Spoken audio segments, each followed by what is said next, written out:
Hello everybody, welcome to Red Tool House. In today's video, do you need to build your pig a wallow?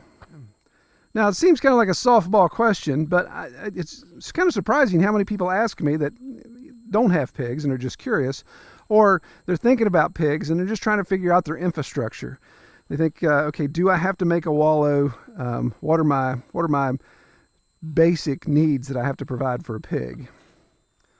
Well, it goes without saying, a pig needs a wallow. A pig needs a place to cool off.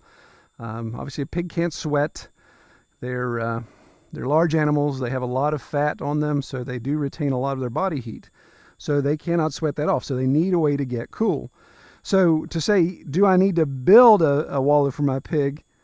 Yeah, you need to make sure that either you build it or you can have enough accommodations or enough environmental elements that the pig can build it themselves. They'll actually take care of building that themselves, usually to your dismay or displeasure because of where they choose. Here's a pretty good example. I'm standing right here on my road, and this is actually the main thoroughfare. This is how I would like to travel from the front of the property to the back of the property. Right now I haven't separated my pastures. I do have a south pasture and a north pasture with the stream that comes through here that the pigs have access to whichever pasture they're on, because I kind of S across the stream in different places with my fencing.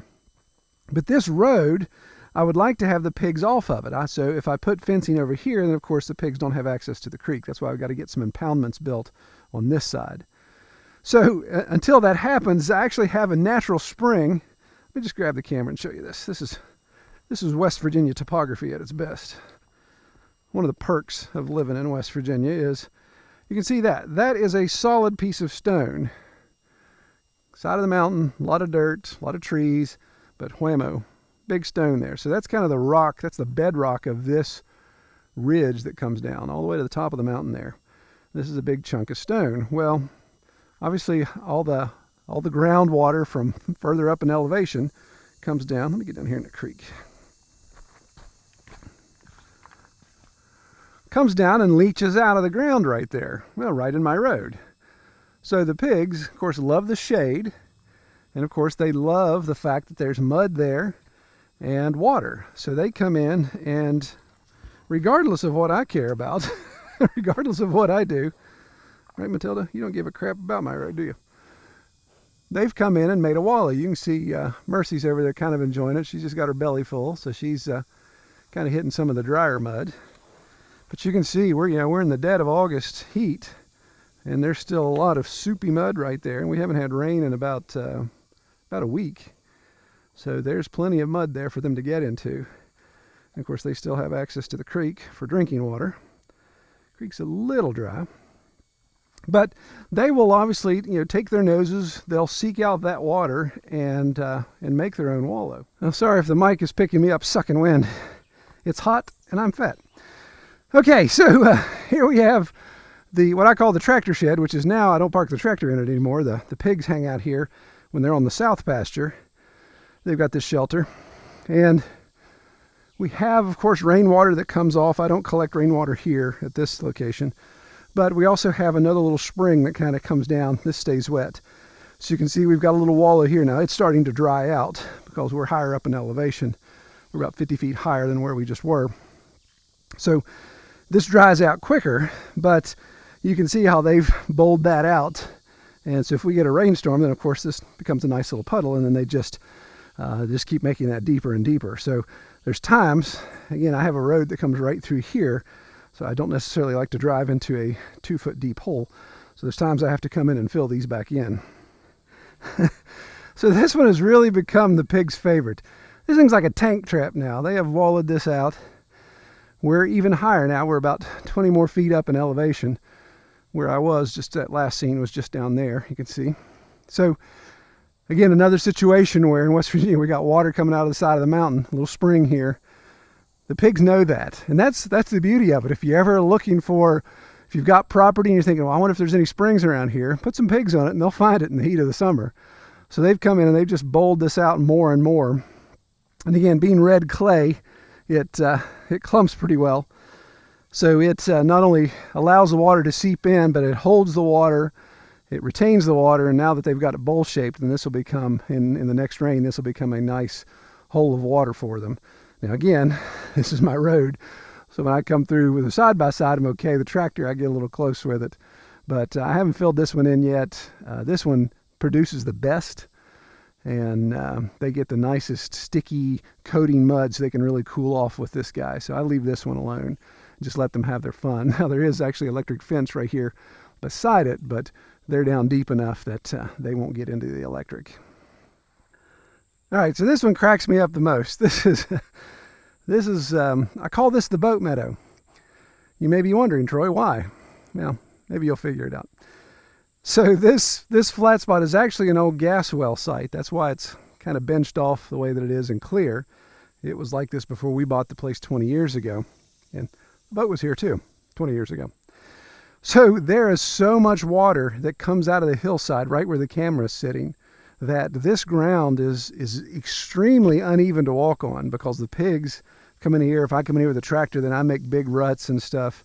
Just a ton of water. And again, it's August the 3rd right now, and it is hot. It is really hot. We haven't had rain in a week, as I'd mentioned before, and there's still just a boatload of water coming out of this mountain. So I've tried to come in here and try to find exactly where it's coming from, see if there's a singular source and get it channeled and get it cut. But I haven't had any luck. And of course, while the pigs have access to this time of year, they like to come up and redirect my plans. If I got something redirected and they say, no, I want it over here, their little shovel faces are going to take care of that. So this cracks me up. I hate to even think how deep this is. If I'd step in this right now, I'd probably sink up to my knees. But it's a decent sized little hole that they've made. The boat, again, was inherited. So there's the old gas well. That's just that pipe. That's where the well was. And of course, it's full of concrete, so it's been capped. None of their storage tanks or anything are here anymore. Oh, their gas line's still laying on the ground.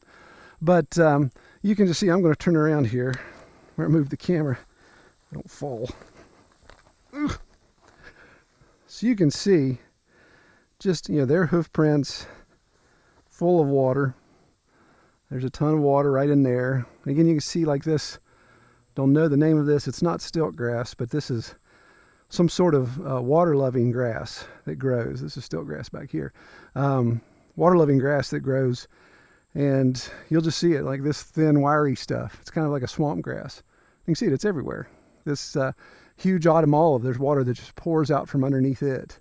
In the wintertime, it's really crazy. God forbid I try to get the tractor up here in the wintertime. But all along through here, just water coming out. And right now, a lot of it collects here in their wallow. But then it kind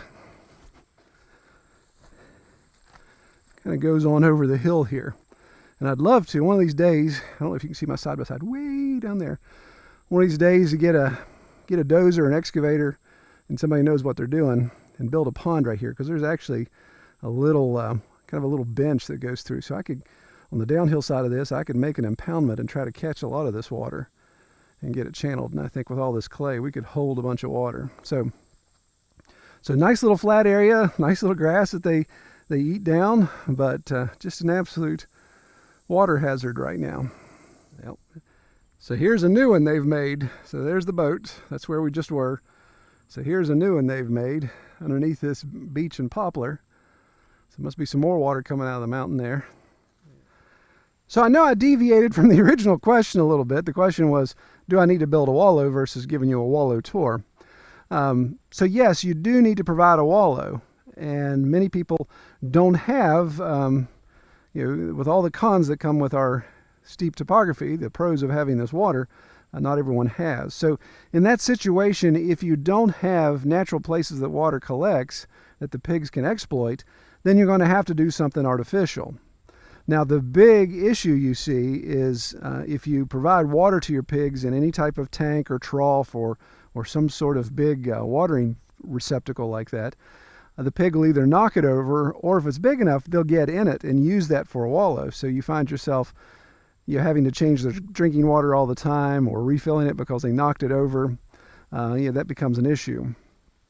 What I've also seen, so what I've seen people do in that situation is build those tanks or troughs and maybe set them in a concrete form that they've made. If they're using just a plastic trough, set it in a concrete form, and even form rebar grate over top of it. Just some ribs there that the pig can still get its head down in and drink, but can't get sideways in there. But you got to watch with some of those things, especially if you've got growers and they're small enough to start to get in there and they get trapped, and then you have the kinds of issues there.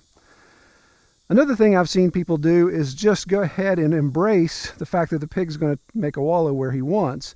So where their water access is, whether it's a trough or whether it's a nipple water or a pressurized system, then when the pigs spill that water or they don't drink as much or it overflows and it runs down in a certain area, then the pig's going to make his wallow there. So with a pastured pig system, if you're rotating your pigs regularly, then you may have to come back and dress up that hole, fill that back in, reseed, and maybe when you come back around next year or later in the season, maybe pick a different spot if your waterers are mobile and you can move them around. Again, like in our situation where I've got pretty much an 11th month stream, in the last 3 years it hasn't dried up in August, and I think we may be all right this year too, then I just make sure they have access to that for drinking water. And again, with enough springs around here, they'll make their own wallow. So if you've got the opportunity, let your pigs loose on pasture, help them discover where they want to put a wallow. It may be best just not to fight them on it. If it's in your road, make your road wider or just let them go. But they'll definitely find water sources that maybe you're not even aware of, and that could be something you can take advantage of for expanding the wallow or even collecting water at that point. Well, I hope this is helpful. Everybody, you take care.